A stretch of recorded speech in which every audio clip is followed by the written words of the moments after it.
ಗದಗ ಜಿಲ್ಲೆಯ ಮುಂಡರಗಿ ತಾಲೂಕಿನ ರಾಮೇನಹಳ್ಳಿ ಗ್ರಾಮದ ವೆಂಕಟೇಶ್ ಬಾಗ್ಳಿ ಎಂಬ ರೈತನಿಗೆ ಸೇರಿದ 2 ಎತ್ತುಗಳು ಆಕಸ್ಮಿಕವಾಗಿ ಸಾವನ್ನಪ್ಪಿದ ಘಟನೆ ಜರುಗಿದೆ. ಅನ್ನದಾತನು ಮನೆಯ ಮಕ್ಕಳ ಹಾಗೆ ಸಾಕಿದ 2 ಎತ್ತುಗಳು ಏಕಾಏಕಿ ಹೀಗೆ ಸಾವನ್ನಪ್ಪಿದ್ದನ್ನ ಕಂಡು ರೈತ ಕುಟುಂಬಕ್ಕೆ ಈಗ ದಿಕ್ಕು ತೋಚದಂತೆ ಆಗಿದ್ದು ಕಣ್ಣೀರು ಹಾಕುತ್ತಿದ್ದಾರೆ.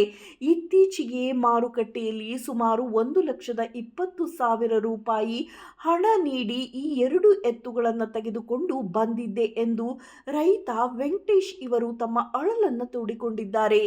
ಎತ್ತುಗಳ ಸಾವು ಕಂಡು ಗೋಳಾಡುತ್ತಿರುವ ರೈತ ಕುಟುಂಬಕ್ಕೆ ರೈತ ಸಂಘದ ರಾಜ್ಯ ಕಾರ್ಯದರ್ಶಿ ಶಿವಾನಂದ ಇಟಗಿ ಇವರು ಧೈರ್ಯ ತುಂಬುವ ಮೂಲಕ ರಾಜ್ಯ ಸರ್ಕಾರ ಕೂಡಲೇ ಈ ರೈತನಿಗೆ ಪರಿಹಾರ ಒದಗಿಸಬೇಕು ಎಂದು ಒತ್ತಾಯಿಸಿದ್ದಾರೆ. ವರದಿ ಚಂದ್ರಶೇಖರ್ ಸೋಮಣ್ಣನವರ್. ರಾಮೇನಹಳ್ಳಿ ಗ್ರಾಮದಾಗ ಎಂಕಪ್ಪ ಬಾಗಲಿ ಅನ್ನೋ ಹೊಲದಾಗ ಮನ್ಯಾಗ ಎತ್ತು ಸತ್ತ ಅಂತ ಸುದ್ದಿ ಗೊತ್ತಾಗ್ತದೆ.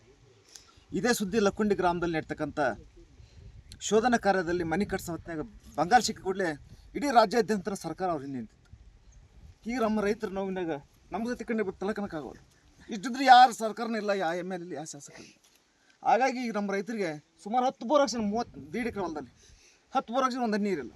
ಏನೋ ಎತ್ತಿನ ಮೇಲೆ ಜೀವನ ಮಾಡಿ ಜೀವನ ಸಾಗಿಸ್ತಂದ್ರೆ ಅವ್ನು ಅಳಿಲ ಮುರಿದೈತಿ, ನಡ ಮುರಿತು, ಮನೆನ ಮುರಿದೈತಿ. ಹಾಗಾಗಿ ಸರ್ಕಾರ ಶೀಘ್ರವೇ ಇದಕ್ಕೆ ಎಚ್ಚೆತ್ಕೊಂಡು ಜಿಲ್ಲಾಧಿಕಾರಿ ಆಗಿರ್ಬೋದು, ಸರ್ಕಾರ ಆಗಿರ್ಬೋದು, ಶಾಸಕರಾಗಿರ್ಬೋದು, ಮುಖ್ಯಮಂತ್ರಿ ಆಗಿರ್ಬೋದು, ಶೀಘ್ರವೇ ಅವರಿಗೆ ಪರಿಹಾರ ಕೊಡಿಸ್ಬೇಕು. ಒಬ್ಬ ರೈತ ಸತ್ರ ಹೊಲದಲ್ಲಿ 5 ಲಕ್ಷ ಸರ್ಕಾರ ಪರಿಹಾರ ಕೊಡತಿ. ಹಾಗೆ ಎತ್ತು ಸತ್ರ ಒಬ್ಬ ರೈತರಿಗೆ ಒಂದು ಜೊತೆ ಎತ್ತು ಸತ್ರ 2 ಲಕ್ಷ ಘೋಷಣೆ ಮಾಡೋಕೆ ಸರ್ಕಾರ ಶೀಘ್ರವೇ ಅನುದಾನ ಕೊಡ್ಬೇಕಂತ ಈ ಮೂಲಕ ಒತ್ತಾಯ ಮಾಡ್ತೀವಿ ಸರ್ಕಾರಕ್ಕೆ. ನಿಧಿ ಸತ್ತಲ್ಲಿ ಹೆಂಗೆ ಅಧಿಕಾರಿಗಳು ತಂಡ ಹೋಗಿ ಶೋಧನೆ ಮಾಡ್ತಿಲ್ಲ, ಹಂಗೆ ರೈತರು ಅಡಿದು ತುಡ್ಕೊಂಡು 2 ಎತ್ತು ಸತ್ರ ಸ್ವಲ್ಪ ಸರ್ಕಾರ ಕೊಡ್ಬೇಕಂತೇಳಿ ಈ ಮೂಲಕ ರೈತ ಸಂಘದ ಪರವಾಗಿ ಒತ್ತಾಯ ಮಾಡಿ ಸರ್. ಶಿವಾನಂದ ಇಟಗಿ ರೈತ ಸಂಘ ರಾಜ್ಯ ಕಾರ್ಯದರ್ಶಿ. ನೋಡಿರಿ ಸರ್, ಭಾಳ ಕಷ್ಟ ಇದೆ ಸರ್. ಸಾಲಿದ್ರೆ ಕರ್ಕೊಂತ ಇದು ಮಾಡಿ ಎತ್ತಿದ್ರೆ ದುಡ್ದು ಹರಿತು ಅಂತೇಳಿ ಇದು ಮಾಡಿ ಸರ್. ಅನ್ಯಾಯ ಸರ್. ನೀರು ಕುಡಿಸಿ ಹಂಗೆ ಹೋಗಿವ್ರಿ, ಇಷ್ಟರು ಕೂಡ ನೀರು ಕುಡಿಸಿ ಹೋಗಿವ್ರಿ ಮನೆಗೆ.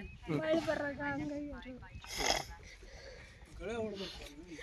ತಗೊಂಡಿದ್ದು ಮನೆಗೆ ತಗೊಂಡಿದ್ದು ರೀ 1,20,000 ರೂಪಾಯಿ ಕೊಟ್ಟು ತಗೊಂಡು ಎಷ್ಟು ದಿನ ಆಯ್ತು? 5-6 ತಿಂಗಳು ಆತೇನು ನೋಡ್ರಿ.